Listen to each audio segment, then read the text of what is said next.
Mighty Radio. Coming out in Space Jam 2. Hello there and welcome all. This is 5RoundMMA. My name is Alex Ramirez. Alongside me, my co-hosts Guillermo Cita and Albert Cita. Happy late Halloween to everyone. Now it's officially the Christmas season, right, guys? Or November 1st. Yeah. Jingle bells and carols everywhere. You're allowed to play Christmas music and go somewhat Christmas shopping already. November's here. Nah, man. By September, I was already seeing Christmas and Halloween stuff. Well, so. if you think about it, they're just preparing the store because the minute they just one take of out those Halloween guys, and right? just like shift it in. One of those guys, right? So as we do every show, I want to thank our sponsors. First is the Rock and Green Eco-Friendly Cleaning Products, the 5 Rounds clothing line, and of course the RMA Foundation. Rise up against bullying. So, gentlemen, before we start every show, fantasy updates. We weren't here last week. A little bit of vacation. I'm doing horrible. The one league I don't pay attention to is the one league I'm doing well in. That's always the case. And Albert, what about you? 2 of my leagues, I'm doing good. On one of them, I'm falling way back, bro. And yeah. I don't know what to do. And it's a vicious league. That the league is a vicious league. I'll tell you now. There's a bunch of sharks in there. I'm doing all right. I kind of fell back this cast. Can I say there's a lot of trade raping going on in that league? Oh. You know, but no. There's only one person to blame: the commissioner. He's been allowing these horrible trades, and I don't understand it. Trades get vetoed by majority votes. That just shows me that these guys aren't even checking their teams or checking the pending transactions. So I'm the same way. I always decline. So in my league, I kind of fell back to the middle of the pack, but now I'm in the top 3 now. So hopefully, thanks to Brady.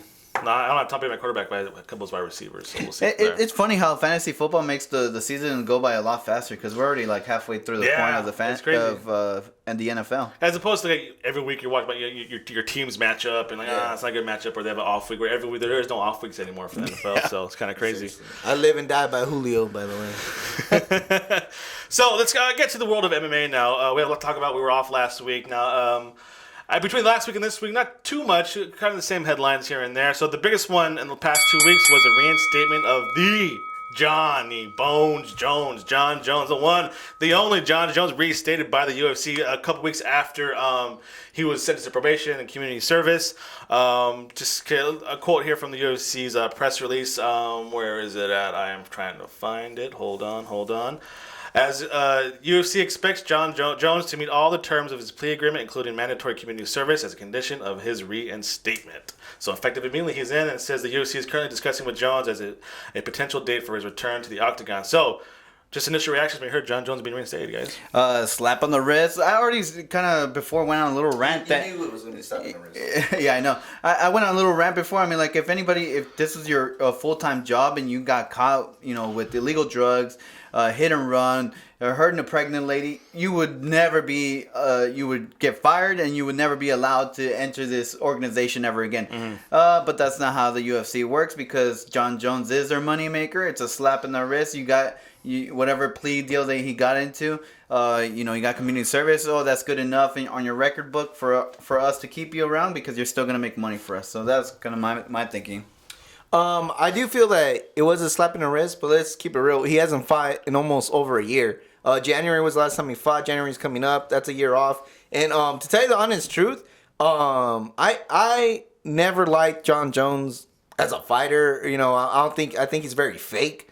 But if he comes back, from a year layoff, well, he's not a fake fighter. He's no. whipping people's butts. I'm saying personality wise. Yeah. But if he can come back from a whole year layoff, beat Daniel Cormier, he has to be the greatest of all time. With the year layoff. I mean, look at the other fighters that took a year off and were never the same. Well, my problem is, you get reinstated. It's no different from the NFL, NBA. These guys all get into legal trouble and yet they're back on the field every Sunday or, whatever, game day. My thing is, if the UFC puts him back on posters, puts him in commercials, if Reebok gives him back his sponsorship deal, then I have a problem. This guy, he do whatever he wants and then, slap on the wrist and here back to, nothing ever happened again. If he becomes a poster child again for the UFC, then I kind of have a problem with it. Then it looks bad by the UFC, I think, in my eyes at least. Say, hey, okay, you know what? You can do all this, drugs and drive recklessly and hit people and run, but you know what? You're still our boy. Here, go on top of the pedestal. Back you go, Jon Jones. Well, here's the other thing. Albert will be surprised if he comes back from a year layoff. This guy's in his prime. Yeah. I mean, it's not like he's beyond 30. I think he's about 28, 29 years old, maybe close to 30. And I look over at his screen, nothing but green. I mean, this guy's undefeated. So he lost against Matt Hamill. That does not count. That he technically It's still won that fight. It's still a loss in the record book. Well, anyway, I see nothing but green over here. So it wouldn't even surprise me that he wouldn't even skip a beat. I mean, like, when you're young, you can recover. I mean, I just twisted my knee, and I didn't even, like, do anything major. All I did was twist my body, and my knee popped out of place. So I mean, like he has youth working for him.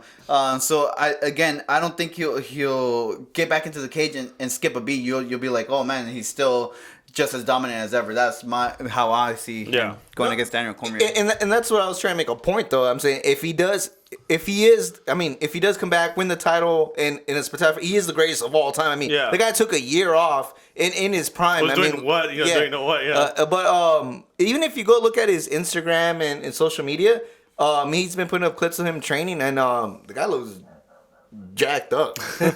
What's interesting is that I don't think we're the only one that see that he's coming back and he's still going to be in that elite level. Because I already heard rumors that Chris Weidman is going to move up to face Jon Jones. So he already sees that, Jon Jones is still the peak of the top of the mountain. Yeah, right? the peak of the mountain right now in any weight class. And Chris Weidman, I mean, if he beats Luke Rockhold, I'd be interested to see Chris Weidman moving up. Well, if he loses, I think he should move up, right? The funny thing is too, if you really think about it, if Jon Jones comes back, wins the title again, he's 28. And the shelf life of an MMA fighter keeps getting a little bit extended. I don't know if you guys noticed that. We see more people going closer to 40 before they retire. And if that's true, I mean, the guy has a solid 10 years. 15 years. Yeah, if you really think about it, like, he's on a reign for a long time. So people have to move up. He has to move up. He has to, it's going to get interesting if he does win the title. At one point, it becomes not about championships anymore, but just big money fights now, huh? So, okay, it's starting to look something like boxing. When you get to the level of Jon Jones and like Ronda Rousey, the belts don't mean anything. It's all about who you're fighting and the big money. Because like obviously, Manny Pacquiao, Floyd Mayweather have all these belts to come out with, but do people even care about what belts they have? And don't forget about Conor McGregor. Exactly, Conor McGregor. So that's it for round one. Round number two, we're talking about the man who's going to more likely face Jon Jones coming up next.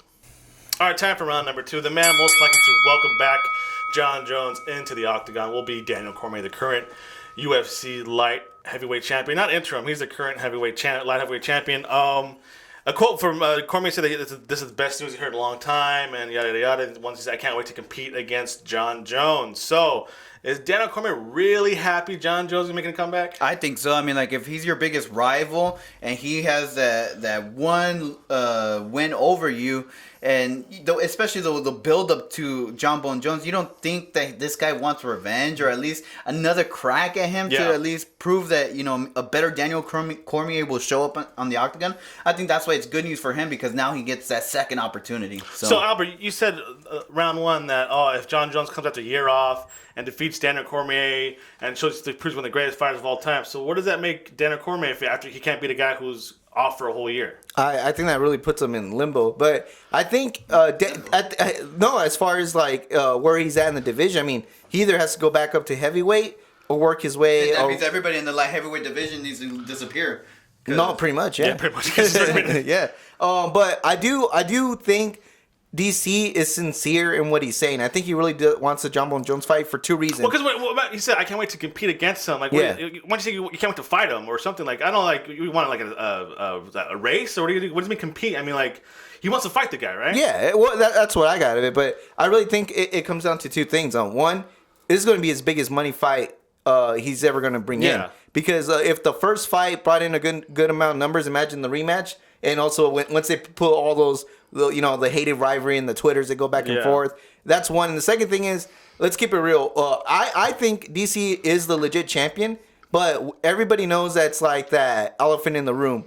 It's like he has to be Jon Jones for people to really be like, okay, you're the champion. Well, if you really think about it, think about TJ Dillashaw versus Dominic Cruz. I mean, like, why does TJ Dillashaw want Dominic Cruz so much? To prove that he's a real champion. To prove, because Dominic Cruz never really lost a belt, just like Jon Jones never really lost a belt. Yep. But the thing that solidified Daniel Cormier is the win over Gustafsson.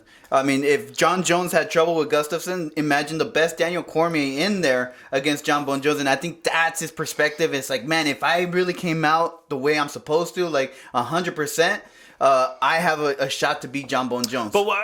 But go back to the first fight. What was there something there you saw? Like, okay, can beat Jones. Yeah, I honestly thought DC was winning those first rounds. Yeah. I really thought so when he was putting in the pressure. I think he looked very good. And even though Jon Jones won the later rounds, I don't think he was a dominant winner in those rounds. It's not like DC didn't have any type of offensive to it. I think just Jon Jones did a little bit more, just a little bit. I mean, I'm talking about fractions. He did a little bit more than DC to win that fight. So basically, DC's hoping obviously he wins, right? But then obviously, one match away, Jon Jones, they're gonna have the trilogy, if DC wins. I was gonna say, if he beats Jon Jones, you have to do the trilogy. But if Jon Jones wins, who's next, right? I mean, no point in him. There will be no more money left to make it against DC. Yeah, yeah. Unless, like I told you, the only thing I can see if Jon Jones does loses, the Gustafsson fight's another big money fight to have that rematch. Regardless, everybody knows that if Jon Jones is a champion or not a champion, everyone's going to tune in and see that match. So basically, Jon Jones comes back. I think the losses to Gustafsson have hurt him, though. I don't think that's the big money matchup. I think I still think a lot of people tune in for that I think that boat has sailed already. I mean, like, especially he's Do you think lost. Gustafsson's belt has sailed? Yeah, I mean, like he lost Boat to sailed? Anthony Rumble Johnson. He lost to Daniel Cormier. Lost to Jon Jones. And lost to Jon Jones. I mean, those are the elite of the light heavyweight division. The boat has sailed. Yeah. I But mean, let's keep it. It was split decision on DC and Jon Jones. But a knockout by Rumble Johnson. I agree with that. But I think he has gained more fans off his losses than his wins. If you think about it. Yeah. I don't know. I think for Gustafsson, he would need to go on another run. I mean, you can't just say, "Hey, Jon Jones just beat DC," Can't come off a loss and get a title shot, and then, right? "Hey, Gustafsson, get another title shot." I just don't see At it. least 3 wins in a I see row, Anthony yeah. Rumble probably getting a title shot before Gustafsson. I'll tell you what. Gustafsson versus Ryan Bader. There you go.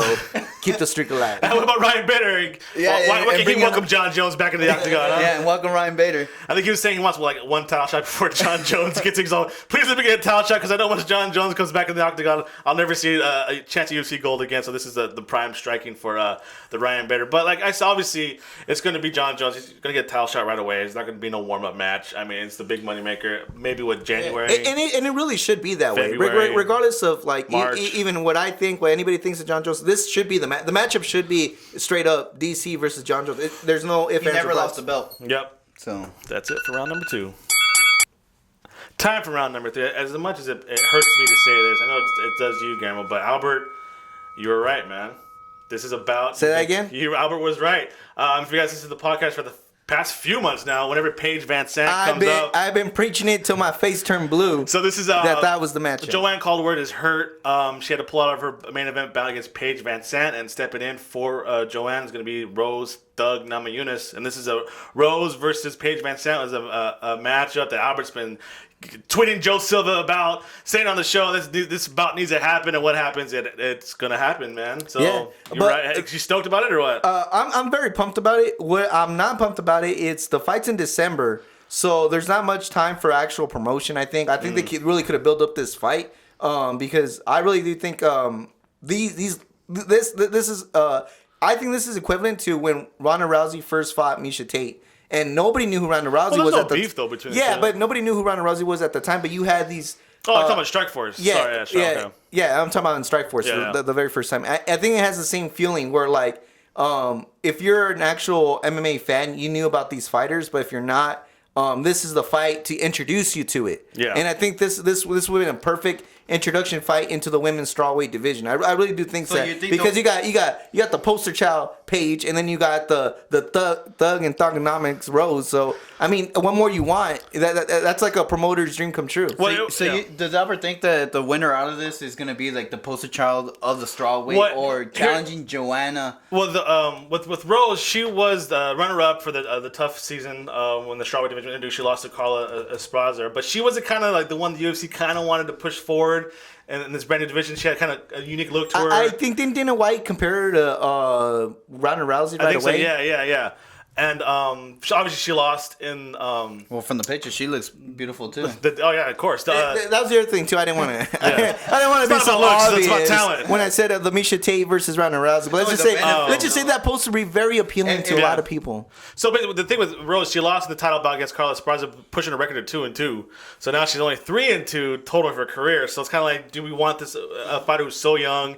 And like only 5 career bouts to be the face of the Charlotte division, but then Joanne came out of nowhere, whipping people's butts, and then all of a sudden Paige Van Sant comes out of nowhere. She's obviously the star, the person the UFC wants to push forward. So Albert, is this kind of a tougher matchup for Paige Van Sant than Joanne? Yeah, I think so. Just because we haven't really seen Paige's ground game if you think about it. Even though she literally grapples with like the best grapplers in the world.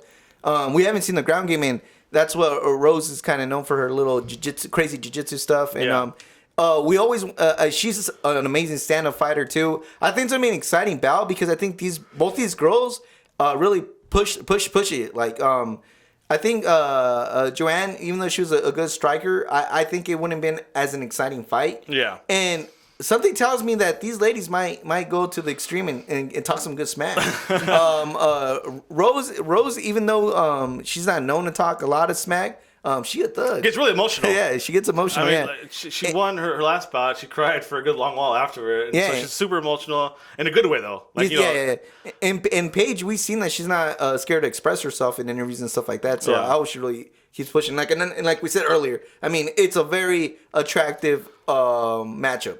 So in more ways than one. More ways than one as far as fighting styles and the way they look. That's what I'm trying to say. That's why I really wish this would have come a little bit later. Because if you do listen to the previous podcast, even though I wanted this matchup, I wanted it later. Yeah. Just for Rose's sake, right? Yeah. She's only 3-2 right now. And that's what sucks. Let's say Rose does lose. She goes 3-3 and kind of gets buried in this division that I think she should That's ever growing. Yeah. You always hear news about the UFC signing more people to the strawweight division. Yeah. Even though do I see her as the title champion? No, but I do see her as a key person in this division. A key personality in the division. Yeah.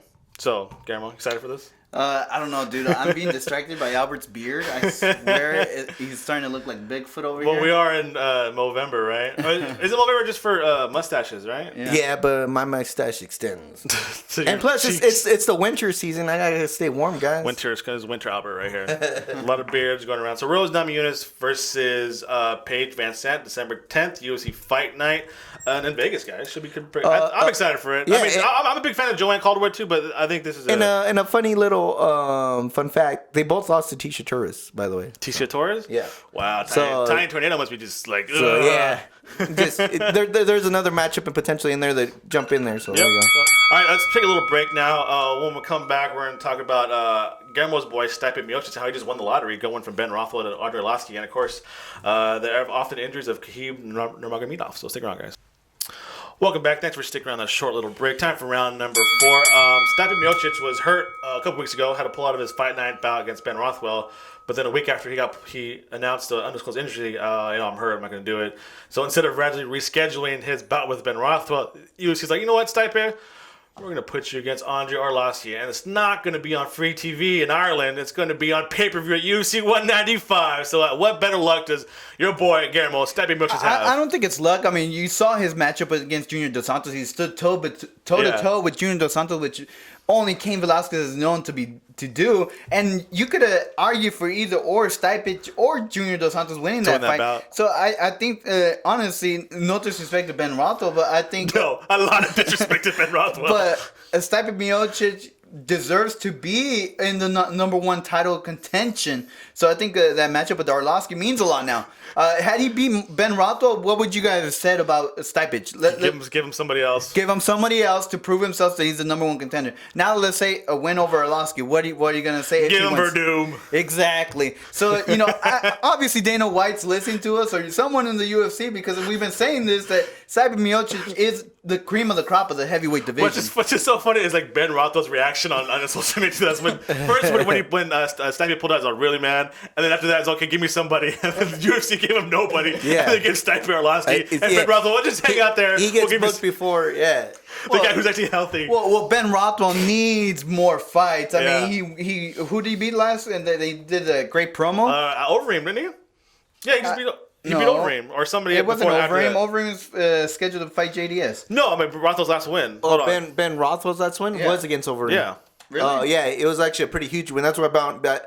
We talked about this, that Ben Rothwell was potentially in title contention now. Yeah. And I think every of these. No, he beat Meathead after that. Oh yeah, he beat Mitrione. Meathead, in a nasty fashion too. Yeah. Yeah, but I mean, like, a win over Matt Mitrione didn't propel Ben Rothwell. It's just, he's starting to get into those title contention fights. Yeah, but it's kind of like this guy. I'm healthy. I didn't pull out the fight. Why didn't I get Arlovsky at UFC 195? Why is it not Stipe? Yeah, because Stipe is higher in the rankings, higher in potential in the cream of the Potential, crop. right? Yeah, Ben It's just Rothwell. funny, this guy. Ben Rothwell. I think he needs to prove it a little bit more before we can even consider him in the title picture. I would say. No, and I agree, but I still think that these heavyweights aren't that far away from the title. Yeah. I really do think this one is a setup to potentially be the first contender. I think depending how the Cain Velasquez Verdum fight go, depends if one of these guys is the next one to step up. Yeah, Rothwell said he got a raw deal from the UFC with the whole Stipe thing. He's all like, give me Josh Barnett, give me Frank Mir, give me anybody now. He just wants a big name. I think Josh Barnett only fights in Japan now, so we'll wait till next year to do that. The other thing is maybe the UFC doesn't think they can sell Ben Rothwell. To be honest, Or maybe they don't want to. You know what? Like you said, we believe in Stipe. Stipe is up and coming. Arlovsky's a bigger name to the casual fan, I think, right? Well, obviously, that's a pay-per-view quality fight. But is Ben Rothwell versus anybody a let's pay-per-view quality fight? Let's say a co-main event between Ben Rothwell and Arlovsky, or a co-main event between Arlovsky and Stipe. Which one would you guys pay for? Pay-per-view or fight night? Pay-per-view. Pay-per-view. What would you pay for? It would have to be the Stipe fight. Stipe, Arlovsky. And I think that's the approach they took. No disrespect to Ben Rothwell, but I think they, money-wise, business-wise, a lot of disrespect. Not from us, but from the UFC. A lot of disrespect to Ben Rothwell. Outside of just fighting, Yeah. people will pay for this fight more. So it looks bad to Ben Rothwell, and I know it does. But I mean, like, it's what the fans want to see. Fighting skill-wise, I still think Stipe Miocic is up there because he's proven it in the past. So. Yeah. And let's keep it real. Arlovsky is 36 years old. He's on a winning streak. You gotta hit him when he's hot. And Former UFC champion. and former UFC. No, but what I'm saying is, if you give him Ben Rothwell, I think that kind of slows down the pace. But if you give him a young buck, he's 33. But if you give him Stipe Heavyweight Miocic, division, that's super young. yeah. If you give him Stipe Miocic, I think it keeps him really red hot. And then for some reason, like Albert, you're one of them. Arlovsky has his fan base that people like who first fell in love with him back in Exactly. 04, but still follow him now. So that obviously the big fan base plus up and coming guy. Yeah, if Arlovsky can win this fight, I think he propels himself not only to the heavyweight picture, but I mean, he's almost a front man for UFC. Verdum, even as wonderful a champion as he is, let's keep it real, he doesn't really bring in that English crowd. Arlovsky can do Stop that. saying keeping it real. And then actually, I don't know if you guys heard, but You got 20 seconds. Take it. Finish this round. I don't know if you guys heard, but Verdum has like this partnership with like the Russian like high elite. There was a big article on Bleacher Report or something like yeah? that Verdum is in Working with Fedor or what? Yeah, something like really high Russia official. So That's kind of scary. I don't know if that's good for the UFC. Verdum. Shady business deals. Round number 5, the last round. This is going to be a little sensitive to. I guess you guys are big. Who's a big Khabib fan? You or? I think we all are. Yeah. Yeah. I mean, the guy wrestles bears. Come on now. So, biggest news of this week, Khabib Nurmagomedov is hurt, broke his rib, is out of his fight against Tony Ferguson. When's the last time the guy fought the last World Cup? I don't remember what. Last Olympics? Is that when he fought? 2014 of April. Dude, we might get to 2 years of layoff time here. That's like Dominic Cruz stats right there, right? Yeah, this is mind blowing to me. Yeah. And it's the same story every single time he gets hurt. I don't know if just his trainings he really goes to So the extreme. here's or the official what? quote from his Instagram. I broke my rib and once again retired from the fight. I really wanted to come back. I'm not sure I'll be back at all ever. Wow. So, I mean, you brought up a question I want to ask you. Is it his training, Guillermo? Is he going too hard? I mean, he trains with... Well, this guy's 22-0, so obviously whatever the heck he's doing in the training camp, it's working. So maybe he is going hard. he's with is he with Greg Jackson, right? No, where's AK. AK. Yeah. And what did AK Dana known White for? say? What did Dana White say? The whole caveman status. Cain Velasquez is always hurt. questioning their Yeah, training methods. But something you can't dispute is the results you get from AKA. I mean, like, look at Cain Velasquez, DC, Luke Rockhold. But that's why DC never takes time off. He's never been hurt. I heard Luke Rockhold's never really been hurt, right? So I mean, it's kind of like maybe it's just the guy's body, right? Oh, yeah. Just getting used to these extreme training camps. Obviously, whatever training camp they do, I mean, like they go hard.